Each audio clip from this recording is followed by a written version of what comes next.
Let's take a look at this section, which is 3.4. Look at composition of functions where we have an input that goes through a function, and then that output acts as the input into another function. So there's two different processes. One occurs first, and then the second process uses the output of the first process. Much in the same way that much manufacturing goes on, like car manufacturers, they build cars, but they don't necessarily build all the pieces. So they might not build steering wheels. There's a different factory that takes the components for a steering wheel, makes that steering wheel. Their output is a steering wheel. They then send it to the car factory to be assembled into a car. Something along those lines is what we'll be looking at. So we're going to start off with a description of a question, a problem, and we'll use this to be sort of an outline for our discussion. So running is a popular exercise, burn calories, great. Number of calories burned while running depends on many factors, but an average 100 calories per mile if you're running. So Nikki goes for a run. She's translating at a constant speed, 720 feet per minute, and then she's also burning the average of 100 calories per mile. So what quantities are varying or changing in this situation? Well, the rate of calorie burning isn't changing.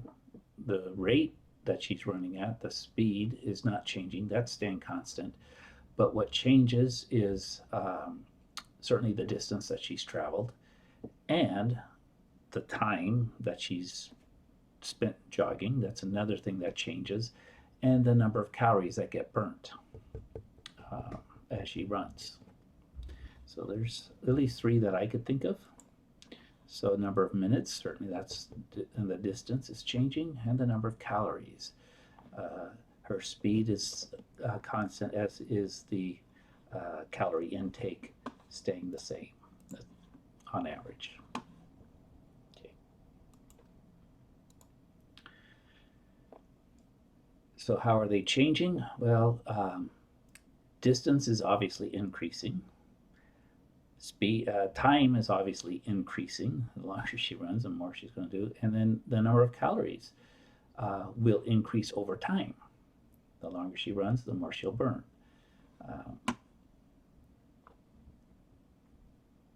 So yeah, everything's increasing, right? Everything's increasing. As time increases, distance increases, and number of calories increases. As the distance, as travel increases, has the number of calories. Well, that's also the calories are going to increase because those are per mile run, right? Because it's not just time. But, you know, it could be done in terms of time. If, like, you're running on a treadmill, you don't really run any miles, although they simulate that. But even if you're running in place, you're burning calories. Okay, as time and minutes spent running increases, how's this number of calories? Well, because she's consistently moving forward, as time increases, mileage increases. So obviously, calories burnt are also going to be increasing. Everything's increasing. So in time in minutes, Nikki has been running. She's run for 3 minutes. Then she's covered 3 times 720 or 2,160 feet. To figure out how many miles, what you have to do is you have to divide the number of miles by the number of feet by 5,280, and that'll give you the number of miles. So about 0.4 miles after 3 minutes. 14 minutes, looks like we're getting close almost to 2 miles. As we go through the math, right? Every minute multiplied by 720 gives you the number of feet. The number of feet divided by 5,280 gives you the number of miles. After 22.2 minutes, we've got a little over 3 miles that has been run. So we can come up with formulas: 720 times t, which is the number of minutes, and then when you take 720t divided by 5,280, you'll get the number of miles traveled, which is going to be important for the next step. So how many calories does Nikki burn if she runs 3 miles? Well, um, 5.7 miles in miles. So these are not minutes, right? So 3 miles, she's going to burn 300 calories because every mile, 100 calories per mile. So 3 miles, 3 times 100. 5.7 miles will be 570, right? 100 times 5.7. In miles, 100 M. So we're multiplying by 100 the number of miles that have been run. So if we know the number of miles, we just multiply by 100 and we have the calories. And so you've seen that we've got really two processes going on here. Time is giving us how many miles she has run through that previous calculation.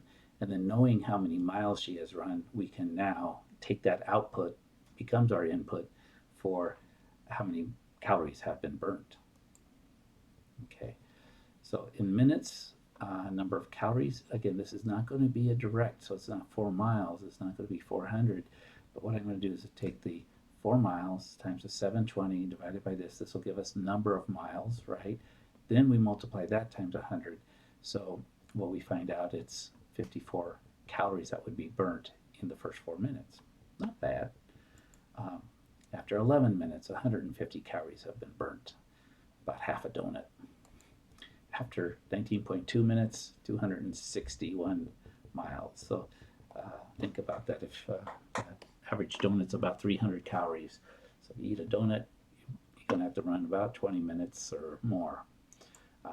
And so we've got a formula now where if we know the time, we can input that, we get the mileage, and then we multiply by 100, we get the number of calories burnt. This is what a composition of function is. So last time, this whole statement, this whole part, all we did is put in the number of miles, so it was 100 M.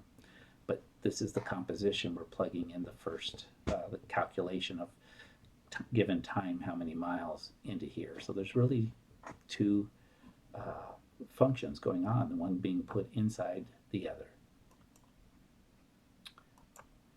So what we can say is that if we want to directly go from minutes to calories burnt, we use a composition function, f of t.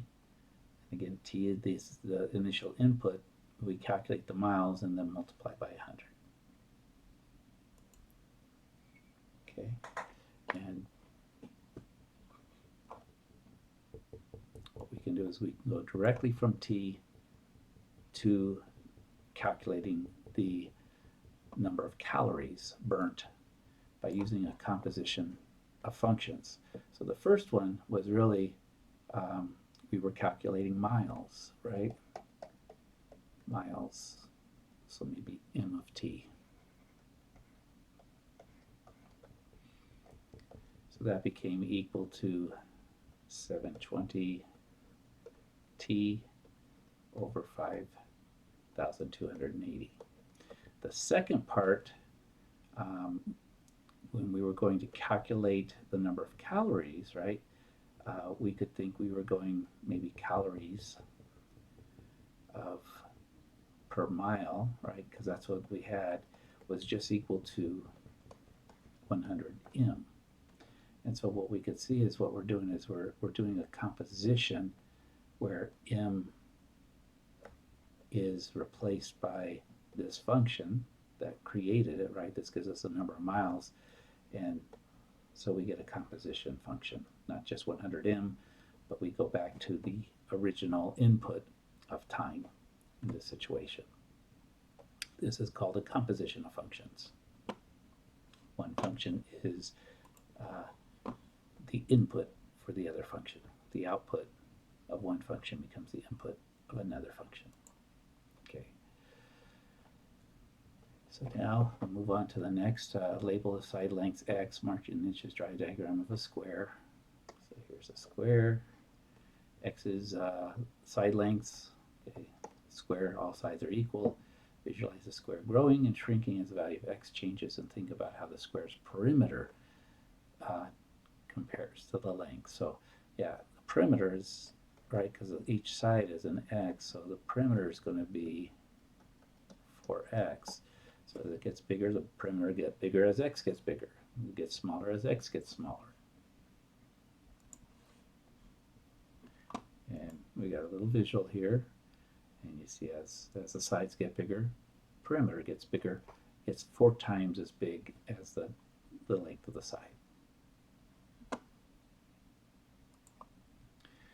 So a function g that inputs a square's perimeter, p, and outputs a square's side length, x.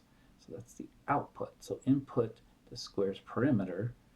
So g of p is going to be equal to x, right? If you give me this, I get that. And let's see. Obviously, if I know the perimeter, I'm going to have to divide it by 4 to get x, right? So I could think of g of p is going to be some function where I take p and divide it by 4. And that's going to give me the length of the side. Okay, g of p equals p over 4. And it also equals x. X equals g of p. Okay, think about that. That's one way. How does the squared side length change as the perimeter changes from 6 inches to 20 inches?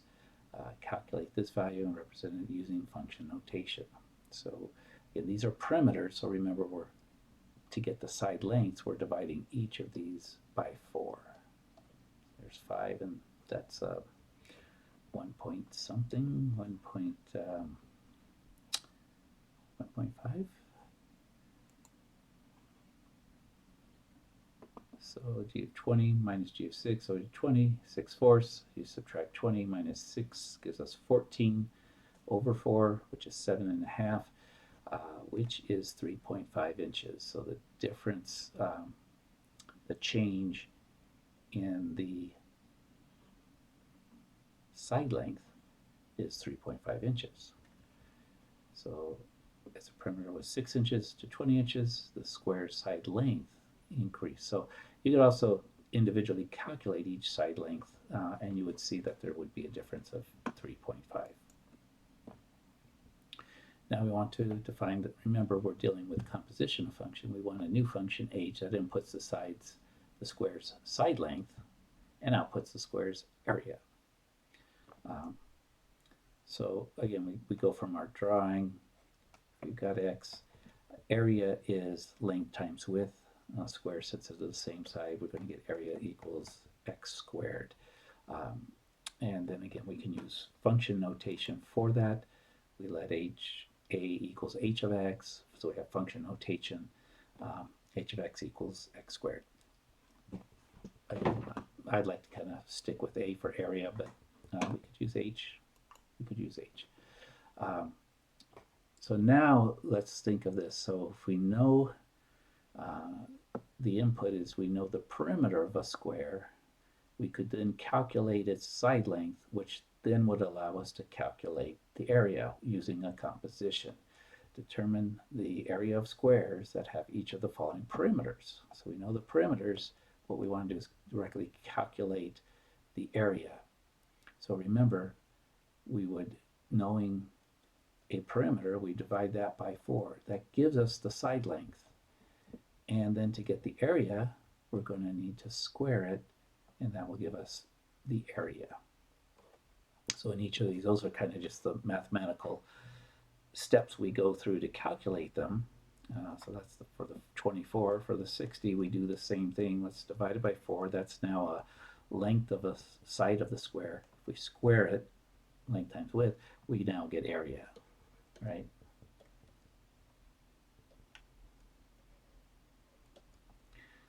So we can think of this, what is it that we had? We had the perimeter. We divided by 4.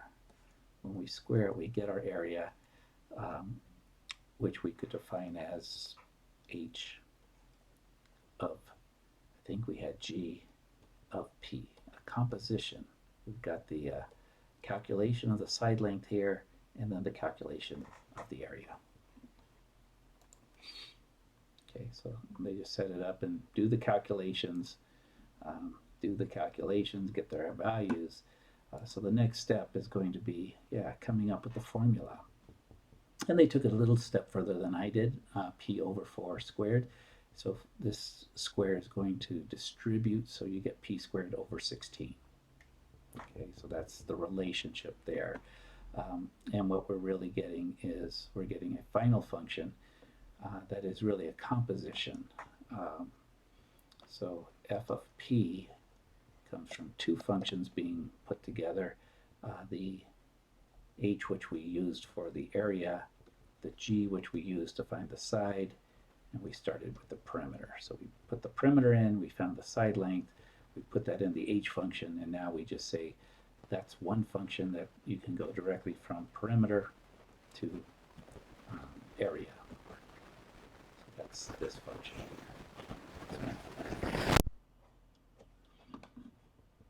So it looks like a single function, but it's actually, we have two processes going on in there.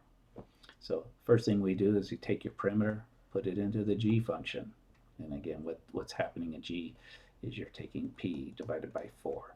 That comes out here, and then you put it into the h function, because what you've calculated is some side length, and again, they call that x.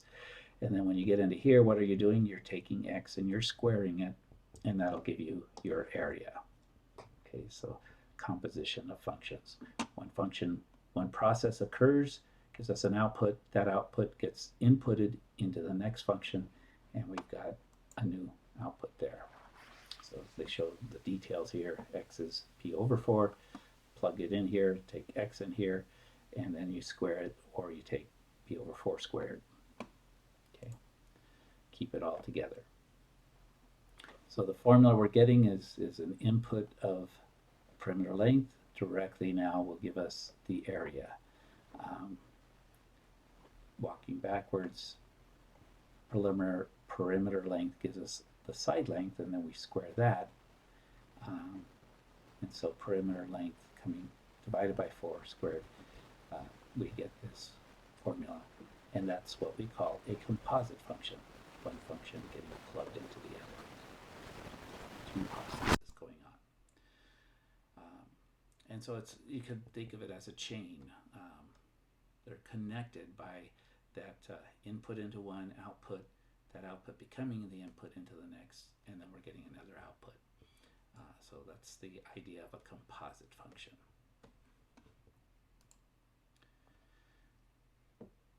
So imagine that a square's perimeter begins at 0 inches, so it's a point, null side length, and then it increases at a rate of 3 inches per second. So now we're going to add in this thing of this component of time, right? And a changing size. What is a square's area 8 seconds after the perimeter started increasing? So what's increasing? The perimeter, and then for each of these. So what's happening? We've got this composite function that's now even going to be an additional composite function, right? 3 inches per second. That's the rate of the perimeter changing. So perimeter now is going to be equal to 3t, right? 3 inches per second. Each second, the perimeter increases. I guess not the, and it's growing from 0. So we can use this as a because they are proportion, because we're starting at 0 inches, right? We didn't start at 0 inches, and we've got to look at this as just simply as a change in p. But we can look at this as actually a direct relationship for every second. So after 1 second, the perimeter is going to be 3. After 2 seconds, the perimeter is going to be 6, so forth and so on. So what's the square's area after 8 seconds? Well, again, we go back to our area function, and actually our final function here. But instead of putting in p, what we can make is this substitution. We can put in t itself. And what was the formula we had? We had p over 4, so now we're going to have 3t over 4, right? And we're going to square it.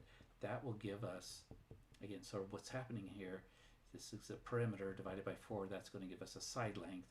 taking the side length and squaring it, that's going to give us an area. And you can test it out for 8, for 10, for 40. And that's what they're going to do. And again, I think I've jumped ahead a little bit, but let's see how that works.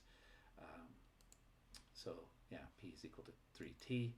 So when T is 8, what we go is we got 3 times 8 is 24, divided by 4 is 6. 6 squared is 36 inches, square inches. That's its area. At 10, 10 times 3 is 30, divided by 4, square it, and we get that calculation. T equals 4. 4 times 3 is 120. That's the perimeter size. So 4 divided into that gives us 30 as a side length. And then we square that and we get 900 square inches for our area. Define a function that inputs the time elapsed in seconds, which again, we did on the previous one. We're going to let them walk us through here now. P is going to be 3T. So that's a composition. In this place of P, we're going to put 3T. Right down here. And then again, we can square it out. 3 squared is 9, 4 squared is 16, and T squared. So this would be the function that we'd look at. And again, we can rename it. I could also say we could just keep using F because we keep changing letters on this. It's hard to keep track, but if we think of F as being the area, instead of putting P as its input, we go all the way back to T. But again, we also have a slightly different final function here, but that's because we're plugging in for P this part here, right?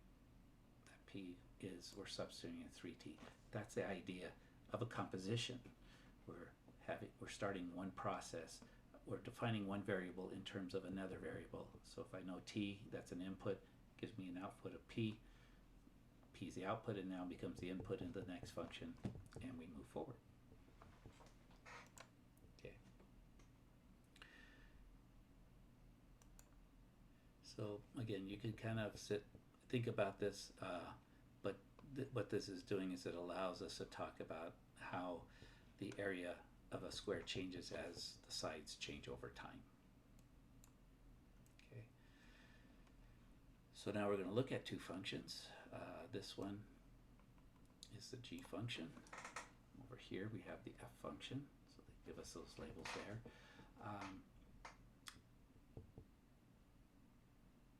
The function G is takes its input as the high temperature in degrees Fahrenheit. Temperature in degrees Fahrenheit, so that's its input. And the output is expected attendance at a neighborhood carnival. So as it gets hotter, wow, that's strange. Well, yeah, I guess because they're starting kind of cold. I guess it would be it's colder. So not until you get up to about 75 degrees, you're going to get more people. I was thinking, but you get too hot, you're going to get fewer people. But this is expected number of attendees, and then F is going to give us. F is going to take this output of expected attendance, and then we'll be able to calculate the revenue. So we could, if this was actually true, which it very well could be, we say, okay, as the weather forecast has changed, it's gone up 5 degrees, how much more money do we expect to make as more people are going to come? So you could then just measure the temperature and figure that's going to increase the attendance. A composition of function. Here, kind of happening graphically. Okay. So we can walk through this. If we say that the forecast is for 45 degrees, we come here, we're going to get a little over 200 people, right? 200 and, 210 maybe. Then what's our expected revenue? About 210. We're making almost 600, a little bit less than 600, right? So we come up here and we'd hit maybe about there, 590, I'm going to say 575, something like that. G45 is about 200, and again, actually I see it a little bit higher, but that's what they're saying. There's approximations. So at 200, we get about $500, 300, 400, 500. Okay, because this scale is pretty tight. So something like that. I see a little bit more than 200, so whatever, 550. If it's at 75, then we look up here. Oh, that says we'll get about 650 people. If we get 650 people, let's see, that's 700. That's about right here. That means that we're going to end up with 1,000. What's halfway between here? 600, 700, something like that. 650, 1650. Okay. So composition of functions. We use one graph to get a value, and then we use that value in the next graph. It's a composition. Okay. So same thing going on. On the given axis, plot at least 5 coordinate points representing the input-output pairs for H. H is the input's the high temperature in degrees Fahrenheit, output's expected revenue. So what we're going to see as we follow along here, we could plot some points there, and let's just kind of walk. So we did last time, we got the 45 and the 75. We certainly, the easy points to see is when if it was 0 degrees, still have 50 people come in, that's okay, and then with 50 people we'd make $150. Kind of cold, how many people? So we got a couple of those, and then we can start plotting them on a graph. You could say, okay, let's get a few more. We're wanting it to, if it 20 degrees, wait, where are we? Yeah, 20 degrees, we could expect 100 people. With 100 people, we'll make $300. So there's another point. And then 70 degrees is another. We expect 500 people. We read that here. And then we've got a, it's kind of tedious, but we can do it. With 500 people, we make about $1,300. All estimates, but gives us our points for our graph. So we've got these 5 points now. We could actually plot them, and you'll see it's not linear because the first one was curved. This one also is going to be curved, but it's a little bit different. It's different from either of the two, but this is the composition of the two processes: temperature versus revenue. Temperature leading to attendance, attendance leading to revenue. So what we can do is directly see is what's the result. At 70 I get 1,300, 75 I get 1,650. So we keep thinking we go up, but again, what eventually the problem is if you follow this and you think, at 120 degrees, our attendance is probably much less, unless we've got air conditioning. But if we've got air conditioning, we probably have heating, and that probably wouldn't affect this, so this must be an outdoor deal. So the problem with mathematics analysis sometimes is you just say, oh, it's going up, it's increasing, it's always going to increase, but there's probably some place in here where we start decreasing. Okay, so we take our attendance. Expected attendance comes directly out of the temperature. Knowing the temperature gives us our expected attendance, which gives us expected revenue. So that's a composition of functions.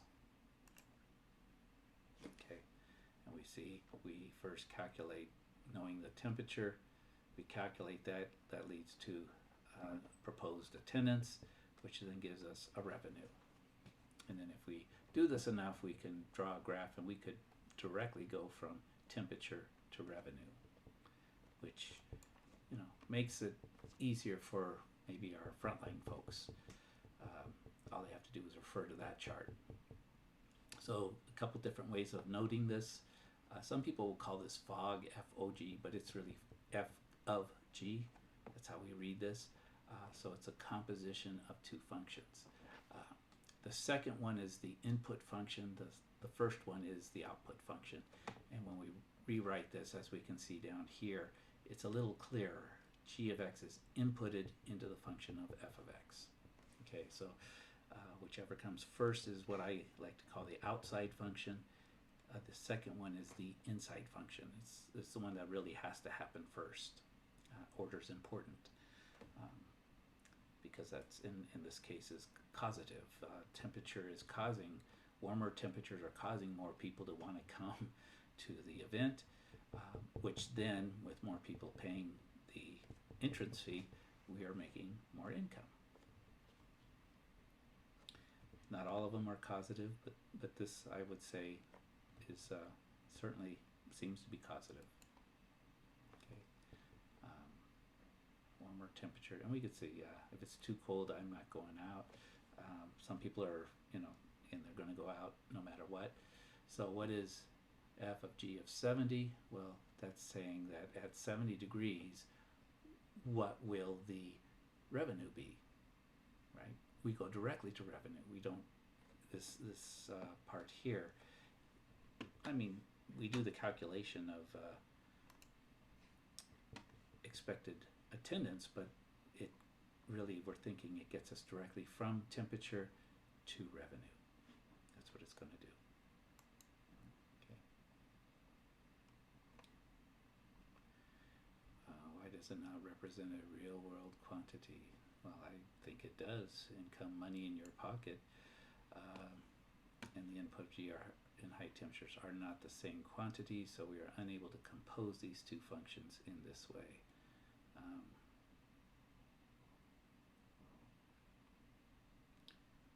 Well, yeah, the output of F, the expected value in revenues, and the input of G, high temperature, are not the same quantity, but that's okay.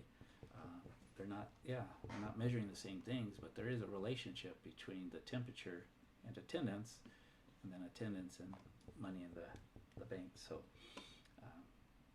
anyway, I'll go with that. So mathematically speaking, we can define composition functions any way we want. So we've got some new function k. It's a composition of two functions, and if we know that the equations 1800 equals k of x represents, what would 1800 equal k of x represent? Well, that means that when you input x into g and then into f, you're going to get 1800. It's the final output after the composition occurs. And I guess we're going back, so that's still talking about the same thing. So when do we have 1800 as our revenue? So it's, I guess x is our temperature. That would give us a revenue of 1800. And yeah, we could figure that out going back to that graph. Expected revenue is 1800. X is the temperature, and we could go backwards and figure out, well, 1800 resulted in, we get 1800 when we have a certain attendance. To get that attendance, we have to be at a certain temperature, and so yes, we could figure that out. We would definitely need to use both graphs to get there, and that's the thing, is when we have a composition, there's those two steps, those two processes, we need to involve them both, unless we make an updated graph like we did, and then we could directly calculate it.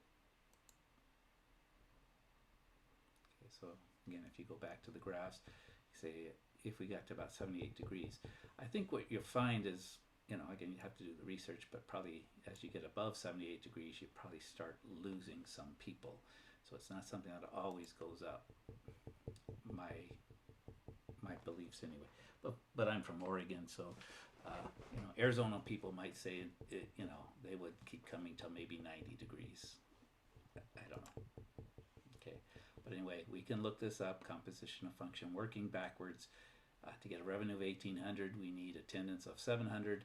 To get 700 people, we need a temperature of 78 degrees. Okay, again, I would think that after this point, again, in some places, you'd start getting a decreasing attendance. Okay, so, and again, we can use a table of values. This gets very abstract now. So what we do is they want us to look up the f function first. So we come to f, where f is the input's -1, we get 3, right? And so then the second step is to find what is g of 3, because we plug that in. And so then we come back down here. Well, here's the 3. G of 3 is 0. Let's have to do that one. Let me clear this off and maybe do one more, and then we'll just click through it. So f of g of 3, so I look up x is 3, there it is, and I need to find the g value, so that goes here, that's g of it. So what I did is I found this inside equals 0. So now I find f of 0. Again, I come back here. X is 0. So it's kind of like, yeah, whatever happened here, that now becomes the input into the f function. And that tells me it should be equal to 4. Okay. The thing that's interesting, you can even do a function can be a composite of itself. So let me clear this. So what is f of 3? So x is 3. F of 3 is negative 2. So then I find f of negative 2. So I go to negative 2. That's going to be equal to 0. And again, I did a composition into its own function. Let's see, resolve, and then just kind of step through this. This will kind of do the same thing, but they don't show how you're stepping so much through it. So g of 3 was equal to 0, so they go through and find the inner sides, and then use a table to evaluate or solve each of the following. So they haven't finished yet. So what is f of 0? F of 0, oh wait, they got to 4. G of 3, oh, I see. So they did this step. So they did the inside part. This gave us 3, g of 3, but it's not as clear what's going on. I like the circling part. So if g of f of g of x is equal to 3, then what must be x? Well, what that tells us is we kind of go backwards, right? I didn't go through this one, so maybe that was the one. We know that 3 is the answer when we plug in a value for x. So we were looking here. Okay, that's this answer here, 3. So what we know is that f of g of x, that g of x, it's kind of hard to tell, is that g of x was equal to negative 1. Okay, so we come down to the g of x. When is g of x negative 1? Well, that means that x had to be 2. X was equal to 2. That's the way. So it's kind of, you got to go backwards through it. Same thing they came up with, but you work from the outside in this case, because we've got the output value. Okay, we can do it with two graphs, and again, what we have to do here, g of 2.5, so I go to 2.5 is here. This is the g function, right? The other one's the f function. So what does that tell me? It tells me that 1.5 is our answer. So this is f of 1.5. And then now I go to 1.5, come up here and read the value off of the f graph, and that looks like about 3.25. And again, that's how you'll do each one. You look up, find the inside value, and then plug that in. Once you've got that, so g of 4, f of 4 is 4, and then g of 4 is 1.9, I guess. Again, you're estimating as best you can do. So let's clear off my writing. About 3.1 they guessed. G of 4 is about 0.9. I think that's what is that what I came up with? Because you went to 4, yeah, about 0.9. I think I said 1.9, but it's less than 1, so it has to be 0.9. Again, you could even do a composition of a function with itself. So you first look up g of 3.5, you get 1, then g of 1 is 2.6, about. And again, to do this backwards, we've got to look up 2.5 as a y value. Here it is here. We go to the outside function first, so that's f, and we see that that's about 1.1. And so then when is g 1.1? It's about here. Right, we link up. It's going to be about there, about 3.25-ish, right? So this will be that x would have to be about 3.25. And that's my estimate. They said 3.4. Okay. I don't buy it. This is 3.5. Anyway, that's what they got. Okay, but the process is keep keep on checking out the process. So we can use these following functions now. So we've done it with the table, we've done it with graphs, and now we can actually do it with functions. And again, so what we do with this one, g of 2, is we first go ahead and plug it into this function. So you get 2 times 2 plus 9. That's 4 plus 9 is 13. So then you find f of 13. So this is one way to kind of just plug it in. And what is f of 13? You plug the 13 in for x, so that's going to be the square root of 13 plus 3, which is the square root of 16, which is 4. Okay, so we can do that. The thing is let's look at here. Function m is defined as this, write the rule for m. So this is going to be taking the h function, actually plugging it into g. So that's the one. Again, we'll step through all these other paths, but let's take a look at what that actually ends up being. Okay, so what I always think of is I start with the outside function.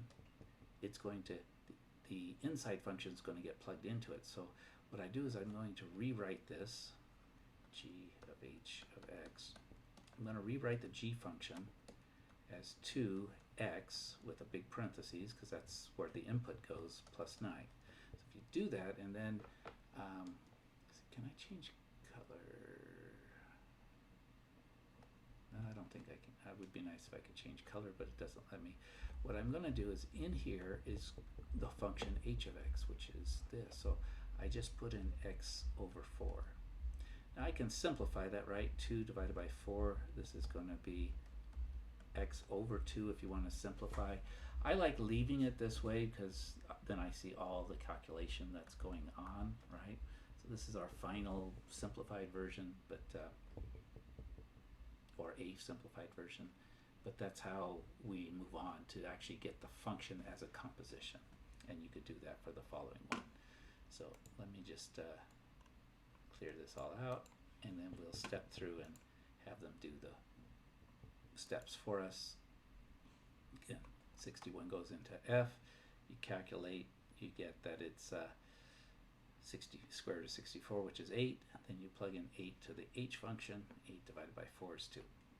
Okay, these ones, m of x, h of x, and you see exactly what's happening.